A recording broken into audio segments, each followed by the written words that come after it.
Is diabetic a genetic disease? Hi. Is diabetic type 2 diabetes especially a genetic disease or is it an environmental disease? The answer will surprise you. I'm Dr. Madin, and in this short video, I'm going to reveal you the real facts and help you decide if type 2 diabetes is a genetic disease. A fact check first. You see, let's compare the incidence or rather the prevalence of type 2 diabetes in the last 30 years and compare them with the changes in the genetic code. If we see, diabetes has increased 7 times. Yes, seven times the number of people are affected by type 2 diabetes today than 30 years back. But what about the genetic code? How a genetic code changes 0.2% every 20,000 years. So something is happening over here which cannot be attributed to genes alone, right? If the genes were responsible for this, the change in the gene should at least match in some way the incidence or changes in the diabetes prevalence, but that's not happening. A huge change is seen in the number of people being affected by diabetes type 2 as compared to our genetic change. This brings me to topic of genetic susceptibility. Now, we already summarized the last slide that there is something more than genes responsible. But what about the studies which show that genes are responsible in some way? If we look at twins, monozygotic twins, we find that if one of the twin later in life get a type 2 diabetes, there is a 90% chance for other twin also getting this disease. What about the first degree relatives? Yes, there is a 5 times more chance you getting diabetes if your first degree relative is a type 2 diabetes. Now, it's important to remember that we have to bring the big picture into equation. Now, no single studies have shown that if there is a gene, right, and it's directly responsible for producing type 2 diabetes. No single studies have been able to pinpoint a particular gene. Now, that brings us to a wider association studies called as the genomic wide association studies, which have found in the last decade there are at least 30 loci, small areas on our chromosomes and genes which are responsible, which might predispose a person to get type 2 diabetes. But these genes specifically say that there is a more chance of a person developing central obesity, which is called as a visceral obesity, compared with subcutaneous obesity, more chances of a person getting fat accumulated around the viscera than fat accumulated all over the body, which increases the chances of type 2 diabetes. Secondly, there is a small amount of loci which are responsible in some people to have less insulin secretion to begin with. So if your pancreas is secreting less insulin, then you have overall less insulin to metabolize glucose and lower blood glucose. Third, studies which shows that there are individuals in which who are more predisposed, genetics are more predisposed to develop obesity. But if you see most of these things, you find that genes play a very small role in a person becoming obese, very small role in a person developing fat around the abdomen, and just small role in pancreas having less insulin to secrete. The cases, if you see over 100 cases, very small fraction of the patients have got this genetic susceptibility. Now that brings us to an important concept. If a very minor amount of the diabetes is actually being caused by genes, what is the main responsible factor? You might have a genetic susceptibility, but it is the gene environment interaction which actually predisposes a person to really express the genes. You see, the genes are sitting there quietly. They might have some elements which says, hey, we will get activated, but what activates the genes is what actually causes type 2 diabetes. The first thing which activates the gene is improper diet. You see, you might be genetically susceptible. A gene might be there waiting to be triggered, but the trigger has to come.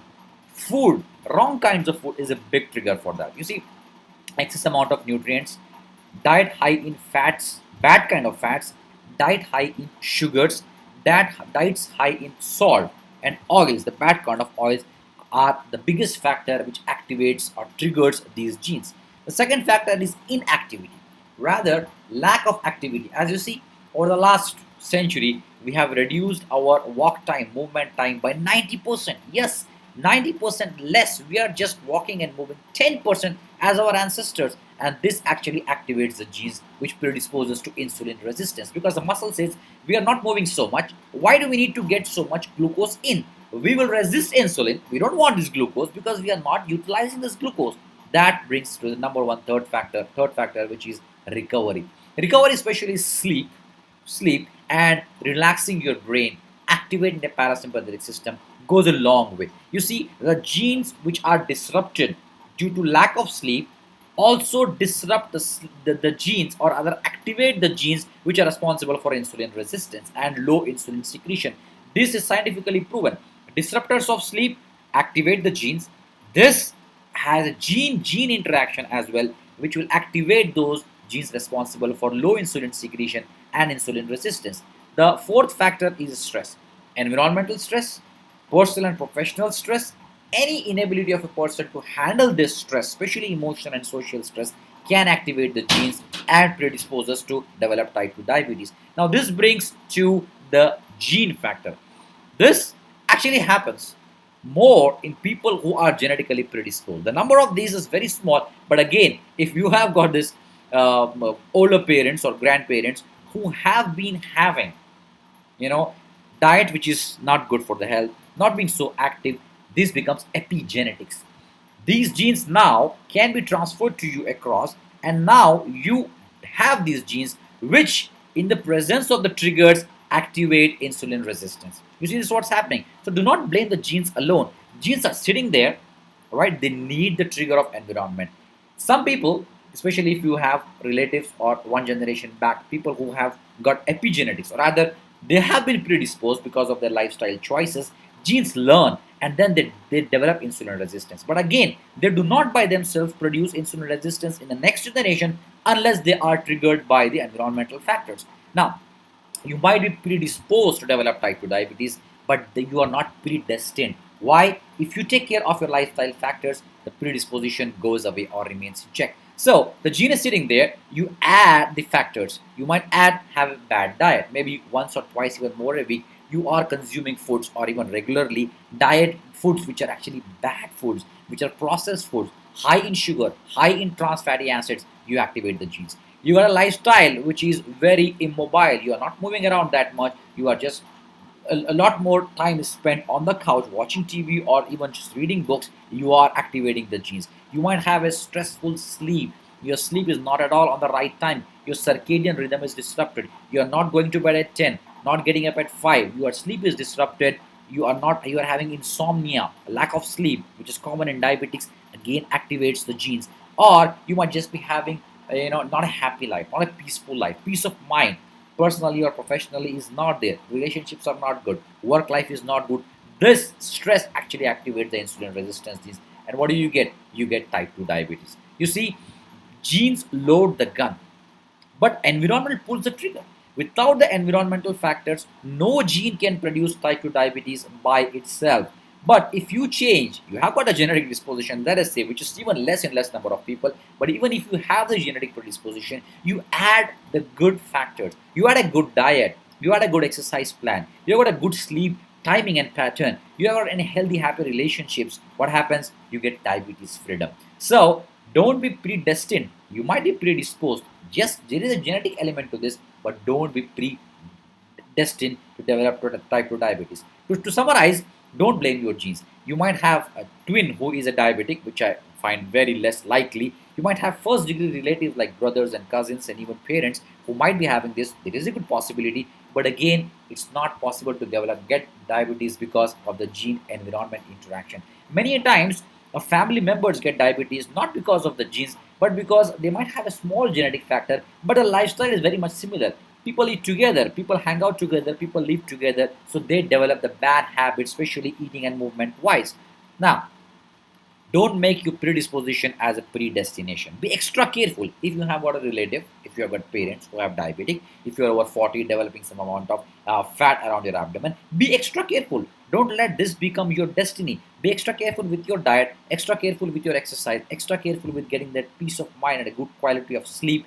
You will prevent diabetes and even stop and reverse it. Check your influencers, not the social media or Instagram influencers, but the influencers in your diet. Is there a common ingredient like sugar being added to your diet knowingly or unknowingly very regularly?